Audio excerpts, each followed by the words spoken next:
Welcome to Revenue Insights. Every week, we'll be joined by revenue leaders from some of the most successful and highest growing companies. Together, we explore how they built their revenue teams, the journeys that they've been on, and the lessons they have learned along the way. Revenue Insights is brought to you by Ebster. We're a revenue intelligence platform designed to help revenue teams to build more pipeline, close more deals, and retain more customers.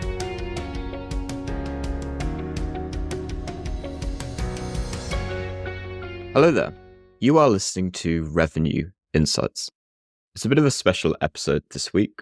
We're in the process of closing out 2023 and kicking off 2024, which I'm sure you're in the exact same boat of at the minute. Over the past 12 months, we've recorded around 43 episodes, and before we kick on into the new year, I wanted to pick out some of my favorite parts from all of the conversations that I've had over the last 12 months. So coming up next are 11 of my favorite conversations that I've had with sales leaders, CEOs, sales trainers, coaches, and the rest over the past 12 months. Hope you enjoy, and wishing you a happy and successful 2024. We would win a client, we'd do a big flashy pitch, win a client, and then proceed to put them through one of the most horrendous onboarding experiences of all time. And a big part of that was doing anti-money laundering checks. So making sure these corporations weren't laundering money and making sure that all of their documentation was in order. At the bank, it's a horrendously manual process. And I remember sitting there going, there's got to be a better way to do this. So that's essentially what came at First AML. So about 4 years ago, we decided, hey, let's get out of finance and make that onboarding process easier for what really is some of the most expensive purchases people make. When you're borrowing 10, 20, $30 million, why is that experience more painful than if you're signing up for Netflix, essentially? So we really decided to focus on corporate KYC, or corporate customer onboarding, for financial institutions, law firms, accounting firms, and real estate, because that's some of the biggest transactions you'll ever do, and the way they currently onboard their customers is subpar. If you've ever had to sell a house or do anything like that, it's quite painful. So we launched the business about 4 years ago.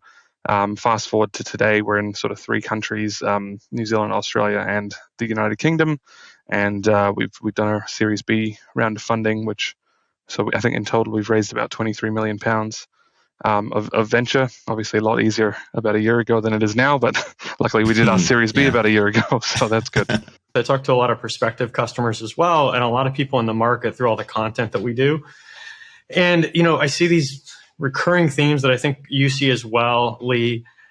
CFOs are carefully looking at every penny they're spending, and they're trying to understand where they should cut budget, how they're going to survive through a recession, what they're going to do if they can't get their next round of funding. And, we're seeing layoffs across the industry. I think a lot of the things I'm mentioning, a lot of people are seeing. But the thing that I'm seeing that I'm not sure everyone else is acknowledging is that when you look at this through a CFO perspective, unfortunately, a lot of the companies that spent foolishly in the bull market are cutting foolishly in a bear market.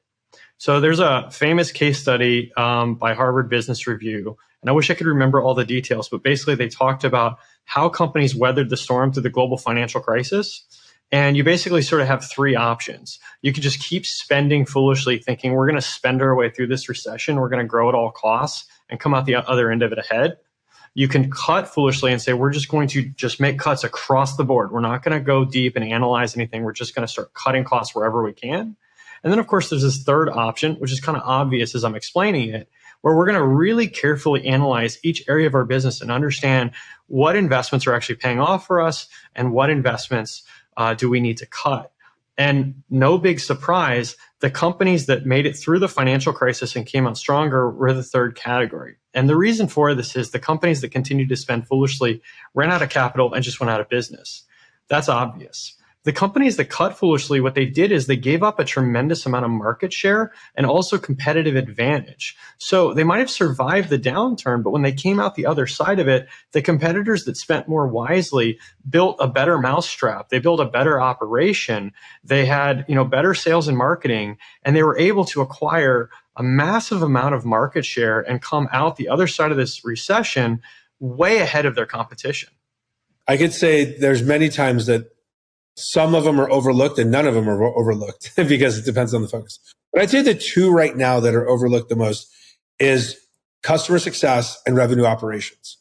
And the reason is that, especially right now with what's going on in the macro environment, what's going on in the VC environment, if you're a venture-backed company, or if you're a company trying to exit into a private equity, you're trying to figure out how to drive top-line sales. And sales always feeds the animal, but it's a longer cycle to get to that revenue in certain industries, especially in payments and fintech. It's not a seat or license-based business. It's a consumption model. And to get that consumption, it's more like having a child. A child doesn't nearly eat as much when they're 3 as they do when they're 7 or when they're 16. To manage that cradle to grave experience for a customer, you have to figure out how the child, if you will, or the customer or set of customers will grow and adapt. And what makes that run and what makes that tick is the revenue operations team, meaning how do we structure the commercials on the initial contract? How do we structure the engagement model? And how we start that is probably not how it will mature. But revenue operations can play, basically internal hall room monitor and make sure that what sales and business development are selling are scalable and fit within the parameters of what the business needs. And then also making sure that the company stays profitable with each renewal or each upsell or each value-added service, managed service that you sell into the organization. And if you think about that in a holistic manner, you're building cohorts that are both productive and profitable. I'm going to travel back in time and sort of walk through sales ops, client success ops, marketing ops, and how it all came to be, right? And so a long, long time ago, before the turn of the century, right, you had a thing called sales ops, and we used to sell perpetual software, and you got your software in a box, and most of the time that was a CD-ROM or a floppy disk. You got it to a 2-tier channel, so a distributor and a reseller, right, and they typically speaking installed it, and so a good sales ops person back then, when we were selling perpetual software, was able to process a sales order, right? Because you actually had physical inventory that had to ship somewhere. You could design a comp plan that attracted sales talent, right? Because the number one goal of a comp plan is to attract and retain sales talent and pay them handsomely if they perform, right? And so that part of the house, run a forecast goal. And so if you could do all of that, design and implement an awesome comp plan, run a forecast goal, help out with KPIs, right? Do some reporting because we didn't even have CRM back then, right? And run your order management. You were amazing, right? And it wasn't easy, right? Because shipping a physical goods and it was quite difficult actually back then, right? Making sure you had enough inventory and et cetera, et cetera. So then we saw the move to subscription, and I got lucky working for McAfee because McAfee moved from perpetual to subscription to hosted, in the time span of I think 2 years, right? So subscription obviously is the superior model for any tech company, right? Because your revenue just becomes more predictable and you tend to retain your customers better. And when we were selling subscription, client success became a thing. And so then we have to think about things like, our install base metrics. We have to think about churn. We have to think about GRR. We have to spin up an account management organization, right? Or our AE is going to take care of all these clients that we have. So we had to start thinking about coverage models. We have to think about client success apps and software. We have to think about our engagement model. We have to think about our customer journey, right? All these buzzwords that everybody sort of talks about right now. And so it was really hard to make sure that that person who was really awesome at order management, that person who was really awesome at designing comp plans, I think it works right now, so we're good. Yeah, thank you. I think the telco market is really interesting in the UK right now. There was a regulatory change a few years ago that basically spawned a bunch of investment. The history of telco in the UK has really been a monopoly, and that's been controlled by sort of one large infrastructure provider. And what they made a regulatory change that allowed, I think there's about 100 to 150 of what they call altnets, who are building a physical asset across the UK. And I think one of the interesting things that I've seen in the market is essentially you have to be a really good construction company first. And you have all of these companies that are going and they're putting, physical like fiber optics in the ground. And then and you do have to build before you sell. And it's a really interesting proposition where you have to go into someone's community, rip up their roads. No one really wants you there, to be honest. They want to take their kids to school. They don't want to be having to deal with road closures. And then you have to go back and try and sell them a product. So it's a bit different from that perspective. And what I've seen across the market, what I think the market is experiencing is you have a combination of these companies have gotten bigger. You've gone from startup mode into scale up mode. And then you've also had to shift from being a construction company to what is essentially a retail brand. And those skill sets, if you've got the right teams working together, can be very complementary, but they're not the same. And a lot of companies that I've seen in this market are more weighted toward construction, and they sort of have I built a thing and they will come mentality, and the sales part is easy. And I think a lot of companies in this sector at this time are really struggling to commercialize that. And that's because it's an entirely different approach. And we started with an outbound motion. In our industry, legal tech is bought, it's not sold. It's bought, it's not sold. So an outbound motion has a limited ROI. So we determined that we needed to go all in on inbound and increase inbound demand and set up a marketing development team, a marketing development rep team to support that. So the first thing that we did is we decided to put it under marketing for the reasons that we believe it's better alignment with the buyer. And we also believe that it'll provide better feedback on MQL quality, which ultimately is going to drive the most SQLs. Second thing that we did is rather than try and set it up completely in-house without any insight, we went out and found a very experienced MDR manager, someone who's set up at least 3 different organizations with the MDR function. So we wanted to hire an experienced leader so we could have credibility from the start, and we could also accelerate the process of setting it up and starting to show results. And then it's a constant education with the sales team and that, hey, hot leads are still going to go directly to you. We're not going to slow them down. So if someone raises their hand and says, I want to talk to a salesperson, I want to see a demo, those are going to go to the salesperson. They're sales qualified. They don't need to be nurtured. And that's what we want our salespeople working on. What we don't want our salespeople working on is someone who downloaded a white paper, someone who attended a webinar and didn't ask for a follow-up. Those are the types of leads that we want to use the MDR team to nurture and then turn over to the sales team at the right time.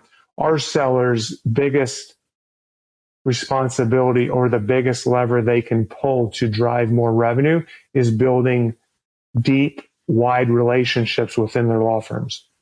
And that takes time, and that takes a focused relationship builder to make that happen. And we don't want that relationship time diluted by doing campaign nurturing and outreach. Like many companies, Hone is in the process of moving up market. We have found that our larger customers, they create better land and expand opportunities. They're stickier over time. The CAC, the LTV to CAC numbers are a lot healthier than they are with our SMB customers. It's more cost efficient to support them. All the unit economics are better as we move up market. And so our sales process continues to evolve and change, certainly at Hone. One of the most important things that we've done recently, which is something that I can't advocate for strongly enough for organizations that are wrestling through this decision, is that we cut off SMBs. If you're coming in and you're in our SMB employee count range, We say, sorry, we're not the right fit for you. Here are a couple of other companies that could be a better fit for you. And we don't work with them. And it's hard to look at potential sales and say no to those. But that's what we've done. And it's brought a lot of focus and discipline into how we continue to evolve and build processes and evolve and build messaging and the whole go-to-market process around it. So everything that we're doing is reflective of a desire for us to move up market. So, you think about, I'm not going to, we're not doing kind of mega deal sales here, but, our average contract is into the six figures. And so it's a lot around doing a really good job of discovery.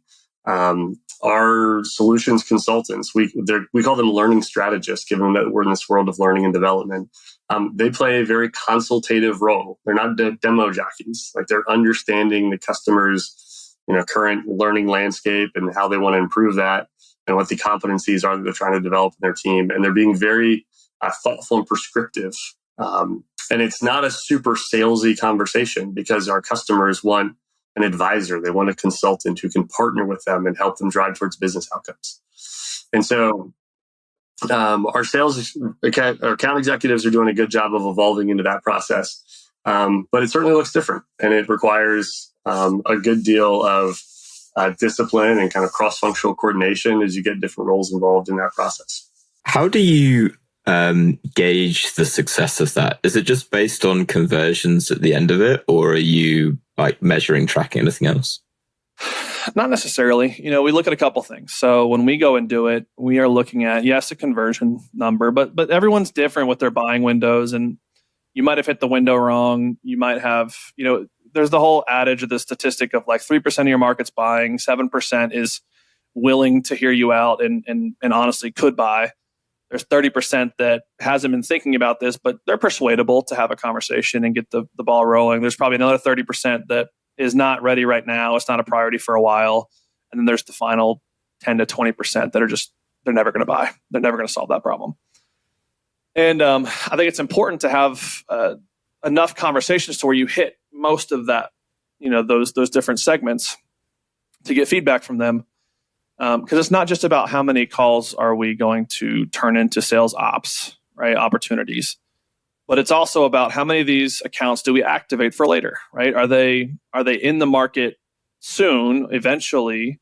If so, I want to break down. When I have these conversations, I want to be able to look at all the conversations that I had, and I want to get a percentage breakdown of where people ended up. Yes, interested now. Cool. What's the percentage of our conversation that did that? Yes, not interested now, right? But not never. What percentage of my list is that? No, not me, meaning we have our buyer persona wrong or our buying committee wrong, and we have to go find who it is that we are supposed to go after, either through referral or better research. Or no, never. We're never going to solve this problem. It's not a priority for us, whatever, right? And I want to figure out what that percentage is, and I want to make sure that I'm looking at that percentage and seeing if it's in line with that 3, 7, 30, 30, and 20% breakdown. Ideally better. Hopefully that answers somewhat. This company already had pretty good sales discipline, but applying another lens to it and another layer to it around value selling and doubling down on really good discovery and focusing on how we can advise the customer, listen to the customer based upon their problems and ultimately how it impacts the business.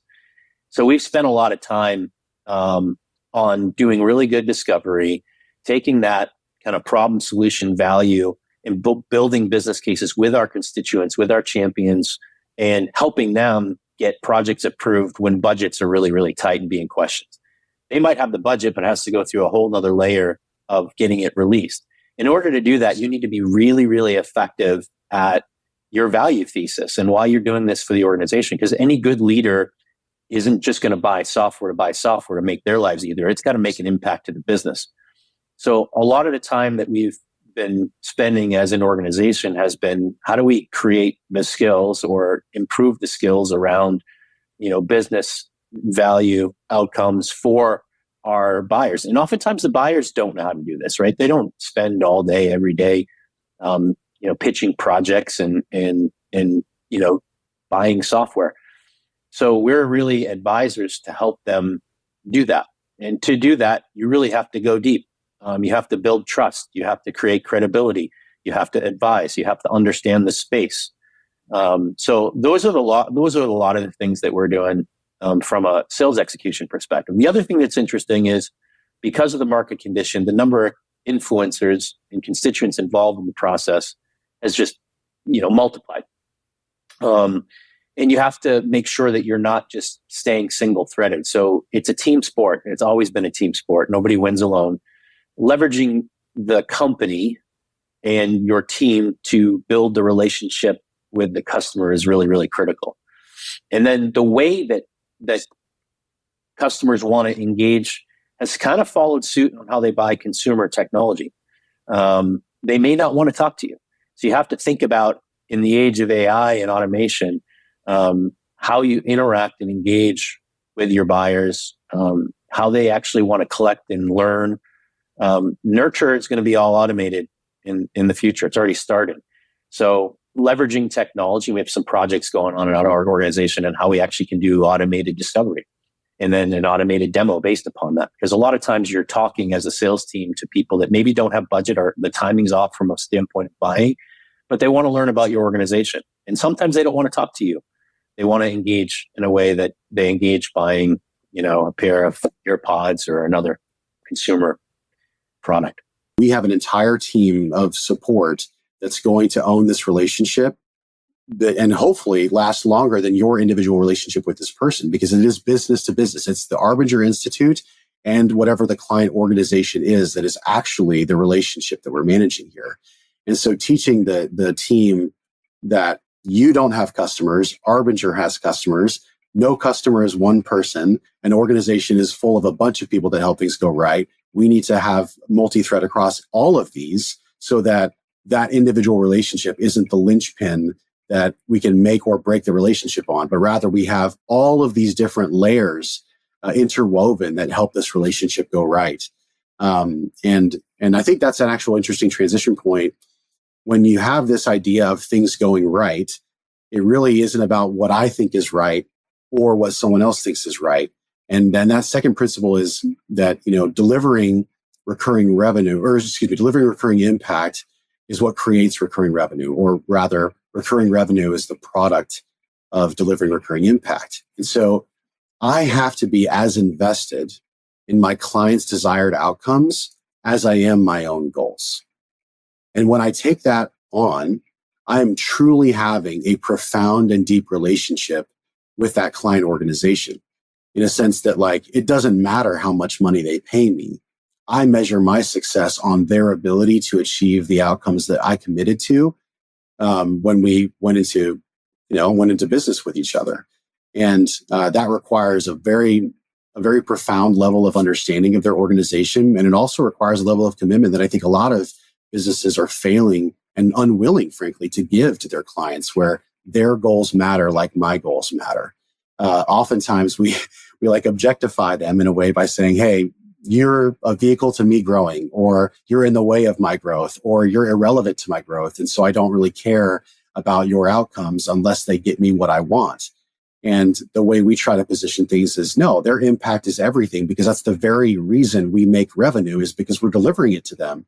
So revenue is a byproduct, and we got to focus first on impact. And so that business to business mentality of, it's not person to person, it is truly the organization Arbinger is committed to their organization, as well as this idea that the relationship's really predicated on our ability to impact them positively and deliver those outcomes. And then the revenue we get is what they pay us in exchange for that. That's what I think creates a scalable and sustainable business that doesn't depend on any one person to be successful, but is really the foundation of the two relationships in B2B. So I'd say that those things kind of unpack everything else. I think that hiring managers in general, are kind of lazy. And again, they're looking at this as a process, and maybe we have a process. We use a grading system of some sort, and we grade people along the way. The extra data points are fine. Yeah. But where most hiring managers sort of fall is they don't really understand what their customers need from their salespeople. Right? And I challenged hiring managers. So, tell me, have you asked your customers what they need your salespeople to be? Because my perspective is that customers, prospects, hire you as a salesperson to help them make progress toward making a decision. That's really the relationship. You're being hired by the buyer to help them make a decision. What do they need you to be? If they were hiring a consultant to help them make this decision, what are the attributes that they would need that consultant to have? Well, those are the questions you need to ask your buyers. So it's not just a matter of doing your win-loss analysis, which is very important, and you come to some level of understanding, but it's actually being much more direct in and saying, well, yeah, what could we do to really help you as you're in this process? They'll tell you. You just have to ask. And so hiring managers need to add that step so that they know when they're interviewing people, is say, look, well, does this person really align with what our buyers need from us? In some cases, it may not be a specific, knowledge set that the buyers need. Sometimes they just need somebody who can come in and ask them the right questions. Right? I mean, if there's a buyer is hiring a consultant to come and help them make a decision, and this is a perspective I think sellers should have, is the consultant's not selling anything at that point. They've already been hired, right? Their job is to go and ask questions, uncover the challenges and what the opportunities are, and help the buyer really understand those. Well, that's what you're trying to do as a salesperson. Thanks for listening to Revenue Insights. If you want to learn more, subscribe to our newsletter and we'll deliver every episode straight to your inbox. If you have any questions, feel free to connect with us on LinkedIn. Our links will be in the episode notes. See you next week.